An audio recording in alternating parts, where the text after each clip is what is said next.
বিয়া পাতি ঘৰত সোমোৱা আৰু কিবা এটা কৰি জেলত সোমোৱা একেই কথা কিয় কিয় কিহৰ কাৰণে কিহৰ কাৰণে হয় অহা পাছত মানুহজনক চাহ ভাত দিয়া বাহিৰে আৰু মাইকী মানুহ কিবা কাম আছে জানো 31 ডিচেম্বৰ গ'ল কালি 1 তাৰিখ আজি 2 তাৰিখ তুমি এই 3 দিনত মোক ক'ৰবাত ফুৰাব লৈ গৈছিলানে কচোন তুমি লৈ গৈছিলানে মোক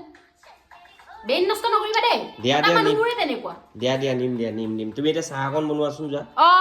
চাহটো হ'লে মনত থাকিব কিন্তু ক'বাত যে মানুহজনী বোলে এই লৈ যোৱা নে লৈ যাওঁ বোলে অকণমান ফুৰাবলৈ অলপ মনটো ভাল লাগিব দিয়া চাহ অকণ বনাওগৈ বুজিছা বিয়া হয়তো আহিলোৱে তুমি মোৰ দুখ বুজি নাপালে কি হ'ল মইতো তোমাৰ দুখ বুজি পাওঁৱেই ন সেইটোৱেতো তুমি মোৰ জান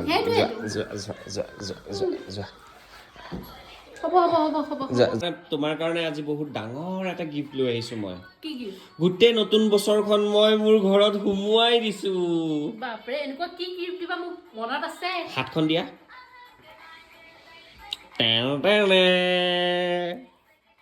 নতুন বছৰৰ নতুন গিফ্ট এয়া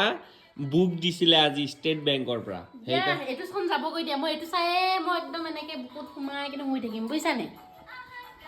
বা এনেকেহে কোৱা ন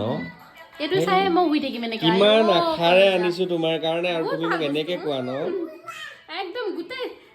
বছৰত কি কৰিছো কি নকৰিছো চব লিখি এনেকে বুকুত ভৰাই পিনে শুই থাকিম